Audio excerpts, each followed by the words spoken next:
Hey y'all, welcome back to Looks for the Girls, your number one platform for women empowerment, candid discussions, and all things self-mastery. I am your girl, Sean. I am back with another brief and brilliant video for you today.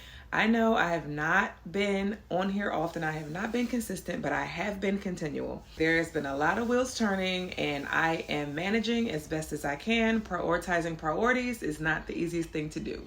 I hope all of you have been prioritizing your priorities as well, focusing more on how life feels than how it looks. And without further ado, let's get into it. Today's episode is called Generational Curses No One Likes to Talk About. Here's a few. Number one, guilt tripping. Guilt tripping is so damaging. By the time we realize that this is what's been going on in our households from childhood, it's already embedded in us. We are already people pleasers. We are already leading with our emotions. We are already emotionally immature or emotionally abused by our parents. They are able to pull those strings. They are able to cause confrontation, able to bring drama and strife into your life and not consider your feelings. So A or B, going to resent your family members forever and be intentional about being different in your life to your children, or are going to grow up attracted to these same kind of people in relationships, friendships, co-workers, intimate relationships, marriages, and so on and so forth. A guilt-tripping parent is a segue into a manipulative relationship or partner. You are going to find yourself feeling like you have to do in order to be loved instead of just being. You will find yourself driven crazy because of the simple fact that one day is going to hit you how drained you are, how much of a deficit you have in your life, how stretched thin or overstimulated you have been trying to please everyone because you have put their feelings before your own. You have lost your voice or have been silenced because you speaking up will hurt their feelings or disrupt the program. Ain't not bold enough or strong enough to handle that heat and develop some sort of agency over yourself. Next, gender rigidity. How it looks on your son is teaching him that boys don't cry. Teaching him from a very young age that revealing your emotions are a form of softness and no one is going to take you seriously. By the time he gets to school and he's hearing what he's hearing in school from home and from home to school, he starts to believe it and it becomes his identity. He grows up suppressing his emotions. But wherever you put a stopper, there is going to be a leak. So this is how we may end up in abusive relationships, committing crimes, just being angry, just being unsettled. Also being emotionally immature, not understanding his mate, not understanding what it is to maintain a healthy relationship. These are core points that lead to poor quality relationships. How it may show up in your daughter. You teaching her to just serve, making her a maid, making sure that she feels like the more she serves, the more she does for people, the more that she'll be loved. Not teaching her that just being makes her worth loving. And make no mistake, we don't want to teach our daughters to just show up and look pretty and smile. We want to make sure that they do have some sort of substance with them, some sort of capabilities. Developing this strength is for self-assurance, not validity. Next, I wanted to give people-pleasing its own bullet because chronic people-pleasing is a problem. My research almost makes me want to call it a developmental issue or a mental issue because people pleasing is a black hole that you step into, fall into, and you are literally in the sunken place and you can't get out. Some of us call it loyalty. They've been in the game so long, they put skin in the game and y'all are friends. That is your bestie for the restie. And y'all go way back, or this man has been the only one there when you needed him. When you needed somebody, no one else was found. Nobody else came to your rescue but him. But you know deep down inside that this is very much a toxic exchange.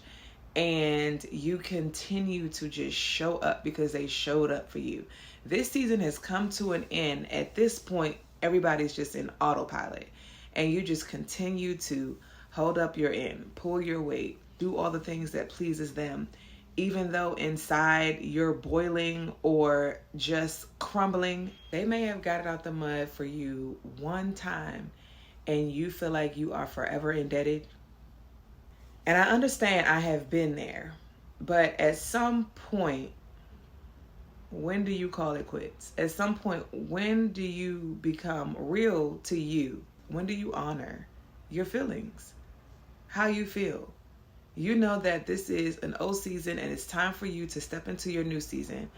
But the guilt and the people pleasing has you in a chokehold. How long?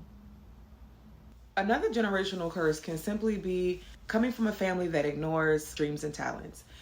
We have all heard this story. If it has not happened to you personally, it's happened to someone you know, where they come from a family who are from the Stone Age, as I like to call it, with a real dinosaur mentality. And they know that if it ain't broke, don't fix it. They have centered their entire life on doing just enough to get by and not even having the mere interest for elevation, for abundance. And subconsciously, they pass this on to you. You come to them with a new idea that sounds innovative. Nobody's ever done it before. You're in a lane of your own. And they try their best to talk you out of it. They tell you, no, that's too much. That's too extra. Why would you do that? Just go and do it like everyone else. When you get to that point where you want to step into the field of entrepreneurship and you don't want to go the same path that they did, high school to work, or some of your family members have gone to college and landed a career, and you come to your mother or father and say, hey, I really like to start my own business. I've been doing my research. I have been saving. I've been properly investing. I have been sitting down with people who are already in the lane in which I'm doing. I have been being in all the rooms, soaking up the information, and I'm feeling confident enough to start my own journey. And while you're developing in real time on your journey, they are not supportive of you. They don't take you seriously. They are calling you unemployed when you are self-employed. It's in the details. It's in the comments. It's how they react. It's how the conversation goes around the table when people's occupations come up and it gets to you and say, hey, what do you do? And then while you're answering that question, look at that person's facial expression and response, and look at the people around the table who you've already expressed this to. You can always tell the ones with limited beliefs because they're just like, you're probably, a topic of discussion at home, pillow talk, a running joke or anything.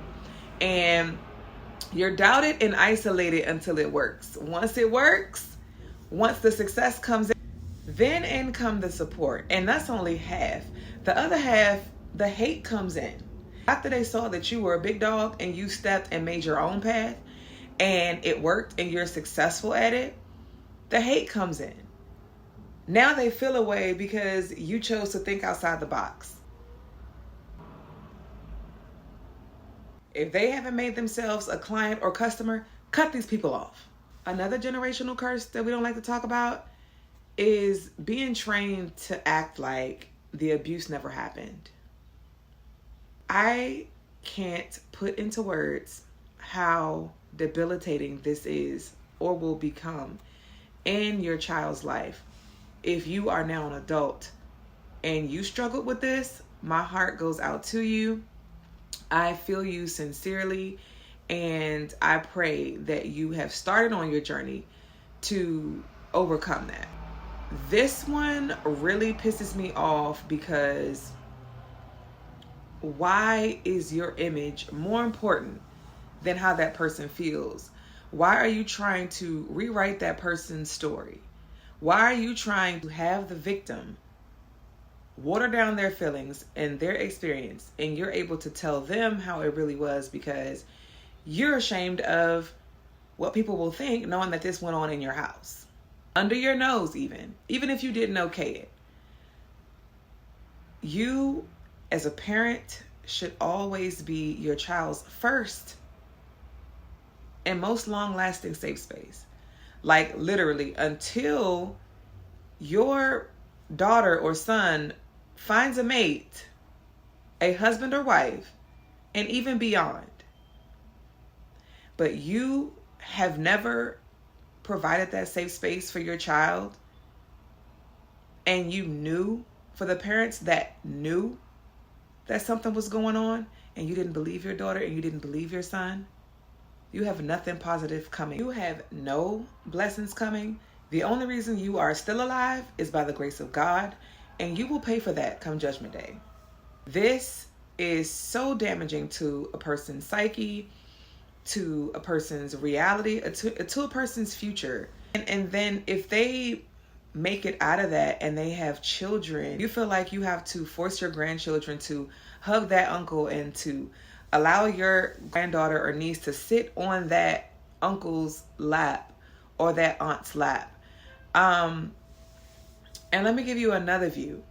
Some of us have family members who have been on drugs for most of our lives, and all of a sudden they're clean. Let's be clear. If you have been on drugs for 20, 30, 40 years and all of a sudden you're clean, there will always be residue on you. And what I mean by that is you are going to have crackish ways. You are going to have a crackish mindset. Something in you, because this was the majority of your life, something in you, unless you have the best therapist in the world and you have a real, intentional, powerful relationship with God, I am going to look at you sideways. As soon as you do something reminiscent of what you used to do, especially if your addiction somehow traumatized me, and I'm mature enough and emotionally intelligent enough to not display that necessarily, but I'm going to always have my guards up in every interaction that we have. And you can't be mad. And if you are mad, you'll get over it. I am protecting my peace and I'm implementing boundaries. But seriously, acting like the abuse didn't happen doesn't fix anything. Sweeping stuff up under the rug gives you a lumpy rug, okay? And eventually you will trip and fall. Deal with what happened. Release yourself. Use your throat chakra, okay, to release what you're feeling. When you say this, do not hold this another second. Belt it out. Let the family know what's going on. Be true to yourself. Accept yourself. Be prepared to not be accepted. Be prepared to be denied. And those people are not your people. Those people, you cannot go on to have a decent relationship with them if they can't even tend to your basic needs. That is a basic need. Acknowledgement is a basic need. And the moms out there who want to go to the club and you're leaving your daughters at a place that's not safe, it's given trap house, or the uncle there is a little creepy, the one downstairs that live in your grandma's basement, you got to answer to God for that. Nothing that you got going on is more important than the safety of your child. And for my parents, overall, stop forcing your children to hug people. Stop forcing your kids to sit on people's lap. They don't care that that's Uncle Ray Ray. That's your uncle. They're not comfortable. Don't force them. I don't care who you are, blood or not. If my daughter doesn't feel the need in her spirit that she wants to embrace you, she doesn't have to. I don't care who you are.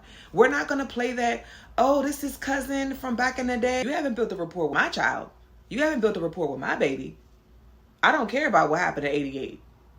In 2025, my baby don't know you. So she will speak because she has been raised to respect her elders, and that's where it stops. And abuse is not always from an adult. Them sleepovers, a lot of wild stuff go on.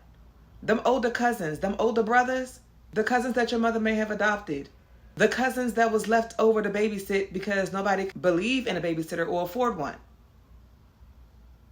Some things go on. Listen to your child. Respect and love your child enough to just hear them out, even if all the pieces aren't piecing. Create that safe space. Let your child know that they can come to you if they can't come to anyone else. Ask questions, not in an accusatory manner. Don't brush them off. Let them speak. You use your discernment and decipher what's true or what's not.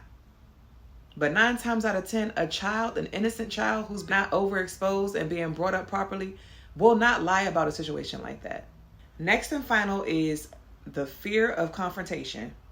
Baby, I don't struggle with this, I'm now considered the black seed in my family. It's fine. I'll be that, the black seed and the black sheep. Hey, avoiding confrontation to keep the peace. I didn't major in that. I have not perfected that. No, I will not. One thing I'm going to do, and I'm going to be respectful. It depends on the tier of the disrespect. But I'm going to always let you know how I feel. You are never going to have to guess. Those who know me know that I'm telling the honest truth, 100%. You will never be around me and not know how I feel about a certain situation or how I feel about you in general. There's no limbo. There's no gray area. My family personally, and I'm going to give you a little bit of tea.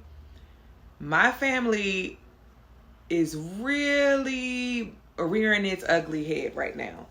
There's a very serious situation that's going on, and it's showing everybody's hand. I mean, like we at the casino, baby. The masks are off. We are definitely in our mask off season. And it's like, oh, okay, I had questioned that you could be like that. I would never put anything past anyone, but the confirmation is confirming. The role that I'm in currently, I've been put in a superior position. And I skipped over a few ranks, and things are not as common or as everyday or as generalized as this type of thing would be in family members. I'm really seeing ones that are showing up. I'm paying attention to the ones that are just sitting back spectating. I'm paying attention to the ones that are pretending that this whole thing is not happening. Paying attention to the ones that are working for the opposite side. The one that's dragging the bone from one family to the next to keep the confrontation going. I'm looking at the one who's believing the lies and the rumors, and the ones that actually took out the time to hear my side of the story.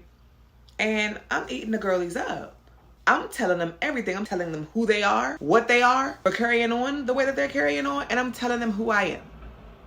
And I'm letting you know that I'm not backing down, that you don't scare me. This is not little Sean from 84. This is grown-ass woman taking care of business. Will die about this, Sean, and fuck around and find out. I'm very much in that season to lead you to the path of finding out. And that's the thing. When you get so secure within yourself that you put your joy, your peace first, and you put those boundaries up, you don't care who you lose. Because who's supposed to stay will stay by honoring you, by respecting you. Those who do not, they don't mean you any good. They're just in the way anyway. I don't care who walks out after the situation is over. If we never speak again, I will be at peace with that. Total 100% peace with that, because I know why I'm doing it. I know who I'm doing it for and how much they deserve this. I know that they wouldn't have it any other way. I know that if the tables have turned, that they'll be doing the same thing for me. I know why God appointed me. I know why a lot of things I've had to go through for this very moment, and I'm prepared for that, more prepared than the people that should be prepared. I understand that people's capacities. I understand that for a lot of the people in my family, their ceilings are my floors. And so I stand on what I stand on 10 toes down. So if you are one of the people out there with your family scared of confrontation for the sake of keeping the peace, don't ever. And you don't have to do this disrespectfully.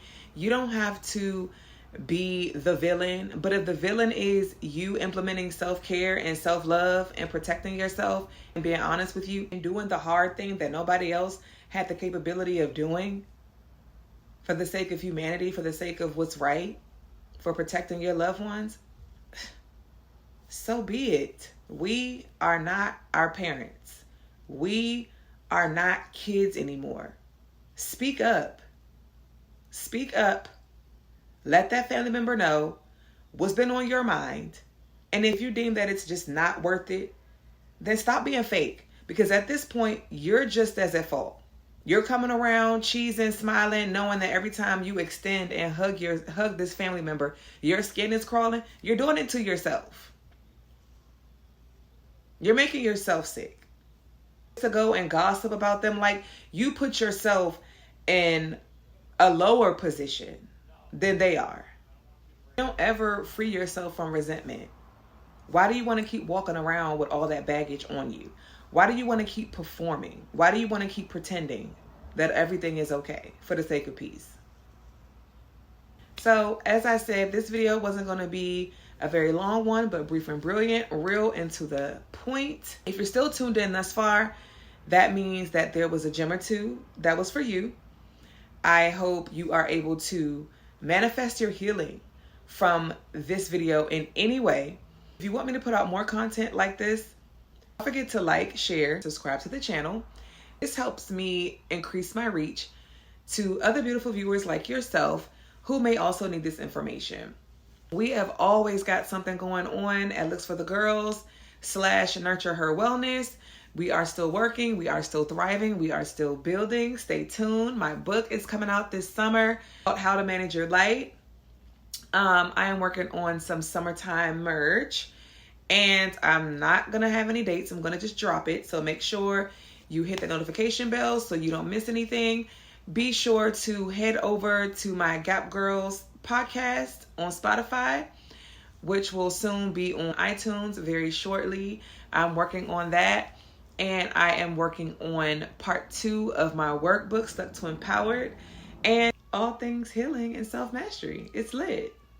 Self-development, candid conversations, breaking generational curses. Now that's a good look. Till next time.